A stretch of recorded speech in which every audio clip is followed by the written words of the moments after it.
इसको इसलिए गिरफ़्तार किया है कि ये वतन अज़ीज़ के बच्चों को वर्गला रहा था, हमारा जो कि मुस्तकबिल है, पाकिस्तान के मुस्तकबिल से खेलने की कोशिश कर रहा था। कोई भी इन रियल, चाहे कितनी भी उसकी फ़ैन फॉलोइंग हो, मिलियंस में हो या बिलियंस में हो, हम उससे गर्ज नहीं है। जो बंदा डिजिटल शैतान बन जाएगा। वीडियो कंटेंट करने से पहले तुम लोग को बता दूं अबाउट बाय नो मोर, जिसको आप डिस्क्रिप्शन और पिन कमेंट से डाउनलोड करके अपने आप रजिस्टर करके ट्रेडिंग स्टार्ट कर सकते हो। तो वैसे तो मैं तुम लोगों को कई बार बाय नो मोर के बारे में बता चुका हूं, लेकिन इस वक्त जो मैं तुम लोगों को बताना चाह रहा हूं वो है ये GTRE। पैसा कमाएंगे, पढ़ने में क्या रखा है? तो इस सोच को कत्ल करने के लिए, इस सोच को ख़त्म करने के लिए रियासत पाकिस्तान से मैंने इसको गिरफ्तार किया है। ये कहेगा आप लोगों को, इसी पाकिस्तान के बच्चों को कहेगा मेरी तरबियत के बाद, क्या कहेगा कि ये जुआ ना करें, ये आपकी ज़िंदगी बर्बाद कर देगा।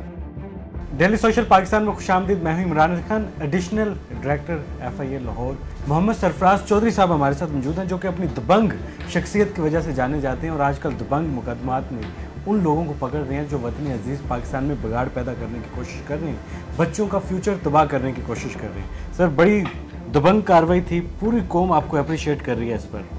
आपका शुक्रिया, आपके चैनल का भी शुक्रिया, जो आप पॉजिटिव अवेयरनेस और पॉजिटिव न्यूज़ जो भी मेरे रिस्पेक्टेड एंकर्स उसको चलाते हैं, मैं उनका बहुत शुक्रगुजार हूँ। बेसिकली वो हमारे साथी हैं और रियासत को सपोर्ट कर रहे हैं, रियासत के बेहतर मुस्तकबिल के लिए आप काम कर रहे हैं। जहाँ तक इस पर्टिकुलर केस का हवाला आप दे रहे हैं, तो ये इसको इसलिए गिरफ़्तार किया है कि ये वतन अज़ीज़ के बच्चों को वर्गला रहा था, हमारा जो कि मुस्तकबिल है, पाकिस्तान के मुस्तकबिल से खेलने की कोशिश कर रहा था। कोई भी इन रियल, चाहे कितनी भी उसकी फ़ैन फॉलोइंग हो, मिलियंस में हो या बिलियंस में हो, हम उससे गर्ज नहीं है। जो बंदा डिजिटल शैतान बन जाएगा, जिसकी ये जब फॉलोइंग होगी तो वो फ़राउन बन जाएगा, तो और फ़राउन बन के वो साइबर स्पेस के ऊपर मेरे वतन 5 साल से 16 साल के तक के बच्चे आमतौर पे काउंट करता हूँ मैं। वैसे तो सारा ही मुस्तकबिल है, लेकिन उस स्पेसिफिक एज के बच्चों को वर्गला के गैम्बलिंग के ऊपर लगाना, जुए की ऐप्स को प्रमोट करना, फिर उसके अंदर गलाजत बोलना, फिर बच्चों को जुआ खेल के दिखाना अपने प्रोग्राम्स के ज़रिए, फिर इजी मनी कमाने के तरीके बताना, डबल शाह बनाने की कोशिश करना, ओवर दी नाइट बच्चों को कहना कि ये पढ़ने की ज़रूरत नहीं है, मैं मैट्रिक फेल जैसा नालायक आदमी या FA पास हूँ। तो इस तरह के लोग जो हैं वो इतना पैसा कमा रहे हैं, फिर अपनी गाड़ियों की शोबाजी करना, अपने घरों की शोबाजी करना। घटिया लोगों का काम है ये जो वो करता था, और उसकी शोबाजी करके व्यूअरशिप अपनी देना और लेकर इन मुखियों से जो कि नासूर हैं पाकिस्तान के लिए, जो पाकिस्तान से बाहर बैठे हैं और उनके पीछे मेनली जो ब्रेन है वो पूरा इंडियंस हैं। हिंदुवाता की एक सोच है कि पाकिस्तान को हर आस्पेक्ट से कमज़ोर किया जाए, और ये सारे उस हिंदुवाता के पुजारी थे, डिजिटल शैतान, जो कि उन चीज़ों को प्रमोट कर रहे थे इंटेंशनली या अनइंटेंशनली। अब उसका रिज़ल्ट ये था कि पाकिस्तान के बच्चे, वो बच्चे जो कहते थे पहले बचपन में, जैसे आप भी बच्चे थे तो आप बोलते होंगे, पूछता होगा कोई बड़े होके क्या बनेंगे, आप कहते होंगे डॉक्टर बनूंगा, इंजीनियर बनूंगा, कोई बच्चा कहता है पायलट बनूंगा। आजकल बच्चे कहते हैं कि पढ़ के क्या बनना है, पढ़ने की ज़रूरत क्या है, हम यूट्यूबर बनेंगे, इन्फ्लुएंसर बनेंगे, टिकटॉकर बनेंगे, हम पैसा कमाएंगे, पढ़ने में क्या रखा है। तो इस सोच को कत्ल करने के लिए, इस सोच को ख़त्म करने के लिए रियासत पाकिस्तान से मैंने इसको गिरफ़्तार किया है। असल क्रंच आपको बता। ठीक है, डक्की भाई गिरफ्तार हुए हैं, सज़ा होगी या कुछ अरसे बाद ज़मानत हो जाएगी? बहुत सारे केसेस में हमने देखा कि ज़मानत हो जाती है, जो मुलजिम पकड़ा जाता है उस पर इल्ज़ाम भी लगता है, मीडिया पर हाइप भी बनती है, लेकिन कुछ अरसे बाद वो रिहा होकर आम लोगों की तरह ज़िंदगी गुजार रहा होता है और फिर से वही जुर्म करता है। बात यह है कि उसको उसने किए की सज़ा ज़रूर मिलनी चाहिए जिसने भी जुर्म किया है। अब ये आपकी परसेप्शन है कि सज़ा नहीं होती। हमने तो जिसको पकड़ा है अल्लाह ने मदद फरमाई है, उसकी सज़ा हुई है, सज़ा होगी इंशाल्लाह ज़रूर होगी। अब बात सज़ा का मतलब ये है कि सज़ा का मतलब ये तो नहीं है कि उसने को कत्ल किया है तो उसको फांसी दे दी जानी है, 302 लगी है। जो उसने जुर्म किया उसकी सज़ा होनी है। असल काम ये है, आपका सवाल मेरे पॉइंट ऑफ व्यू से ये होना चाहिए कि क्या इसको गिरफ़्तार किया है, गिरफ़्तारी के बाद जब ये छूट के बाहर आएगा तो क्या ये एक अच्छा इंसान बन के, सिविल सिटीज़न बन के वतन अजीज़ के लिए प्रोटेक्टिव होगा, या इसी तरह से लोगों को वर्गलाएगा और नेगेटिव एक्टिविटी करेगा? तो इस सवाल के जवाब में मेरा आपसे वादा है कि मेरे इस प्रोसेस से, जो लॉ प्रोसेस है, जो मेरी हवालात से गुजर के जाता है, अल्लाह के फजल से कारामद शख्स बन के निकलता है। करता। ये आप देखेंगे जब ये सज़ा के बाद आएगा तो ये सब बच्चों को हाथ जोड़ जोड़ के कहा करेगा कि गंदे काम मत करें, आप न्यूडिटी को मत फैलाएं, पोर्नोग्राफी ना करें, गाली मत दें, गलाजत मत फैलाएं। ये कहेगा आप लोगों को, इसी पाकिस्तान के बच्चों को कहेगा मेरी तरबियत के बाद।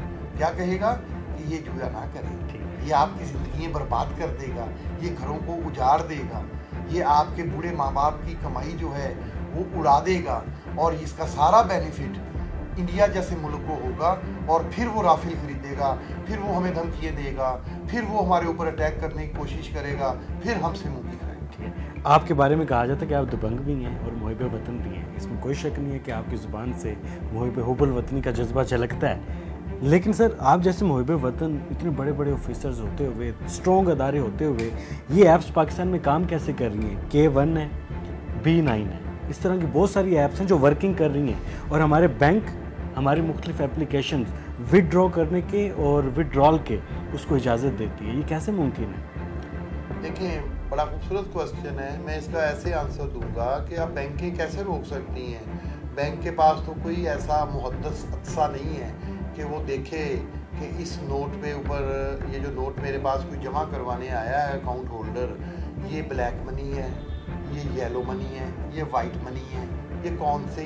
अब बैंकों ने तो फाइनेंशियल ट्रांजैक्शन करनी है, बैंकों ने तो इसमें, बैंक तो इसमें क्राइम में इन्वॉल्व नहीं है। अगर कोई शख्स किडनैपिंग फॉर रैंसम करता है और वो अपने पैसे बैंक के थ्रू ट्रांसफ़र करवाता है किसी अकाउंटों के थ्रू, तो अब बैंक को तो नहीं कहा पाया, उस पैसे पे तो नहीं लिखा हुआ कि ये किडनैपिंग फॉर रैंसम का है।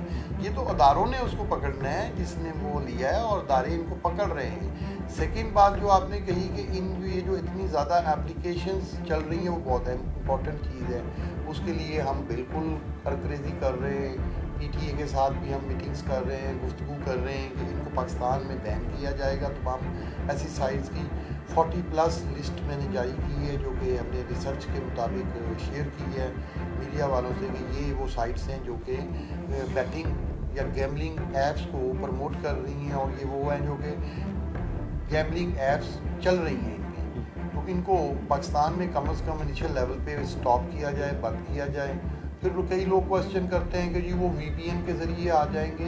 हर बंदे के पास तो VPN नहीं है ना। आप जुआ खेलने वालों को देखें तो रेडी चलाने वाला, मजदूरी करने वाला, दिहाड़ीदार, वो भी खेल रहा है, वो तो VPN से बचेगा ना। या कुछ तो हर्डल रेस होगी, उनके लिए रुकावटें होंगी। अब ये साइबर स्पेस है जो आप सुनते थे 90s की दिहाई में कि दुनिया ग्लोबल विलेज बनने जा रही है, तो उसका मतलब यही है ना कि अब साइबर स्पेस से ग्लोबल विलेज बन गया, अब पूरी दुनिया एक गांव है। आप उसमें बुराई को या अच्छाई को रोक नहीं सकते, आप उसमें उससे प्रिवेंशन कर सकते हैं। कैसे? अपनी सोसाइटी की तरबियत करके। जैसे आपको पता है आप जा रहे हैं, आपकी किसी ने तरबियत की ना कि आगे कुआं है तो आपने साइड से गुजरना है, उसके अंदर छलांग नहीं लगानी। जैसे हमारे मज़हब ने हमें बताया है कि जना हराम है, ये चीज़, जुआ हराम है, ये चीज़ हराम है, कानून में भी उसके अगेंस्ट सज़ाएँ हैं। तो अब अगर कोई जानबूझकर जुआ खेलता है, कत्ल करता है, डकैती करता है, जो मज़हब में भी हराम है और हमारे रियासत पाकिस्तान के कानून में भी हराम है, तो फिर उसके लिए सज़ा तो है। लास्ट सवाल मेरा, इसके बाद आपसे इजाज़त चाहूँगा, आपने कीमती टाइम दिया। डक्की भाई जैसे और बहुत सारे लोग हैं जो इन सरगर्मियों में मुलविस हैं, कोई पाकिस्तान में बैठा हुआ है, कोई पाकिस्तान से बाहर बैठकर नौजवानों को वरगला रहा है, क्या उन पर भी कार्रवाई होगी? और लास्ट सवाल मेरा ये कि डक्की भाई ने कहा है कि मैंने जो जुर्म नहीं किया मुझे उसकी सज़ा दी जा रही है। भाई मैं डक्की भाई के तो वकील नहीं हूँ और पता नहीं वो किस बात को कह रहा है कि क्या जुर्म उसने नहीं किया। आपके सामने उसके प्रोग्राम है, सोसाइटी के सामने उसकी लैंग्वेज है कि वो किस तरह से गलीज़ लैंग्वेज इस्तेमाल करता है। तो उसमें भी अब मुझसे क्वेश्चन आप ये करेंगे तो बनता नहीं है। अगर वो कहता है तो कहता रहे, वो तो अगर कत्ल करता है, 10 कैमरों में उसकी फुटेज भी आती है तो अदालत में कुरान पाक पे हलफ देता है कि जी मैंने ये कत्ल नहीं किया। अब झूठों पे खुदा की लानत, इन शैतानों पे, साइबर शैतानों पे खुदा की लानत। हम इन पे क्या कर सकते हैं? वो उनका मौक़िफ़ है, हम उस पर कुछ नहीं कर सकते। जो आपका पहला क्वेश्चन का पोर्शन है कि क्या और यूट्यूबर्स पे भी कर रहे हैं, तो जो भी यूट्यूबर्स पाकिस्तान से ताल्लुक़ रखते हैं, चाहे वो पाकिस्तान से बाहर हैं चाहे वो पाकिस्तान के अंदर हैं, तमाम के ख़िलाफ़ शिकंजा बहुत सख्त कर दिया गया है, बहुत सख्त।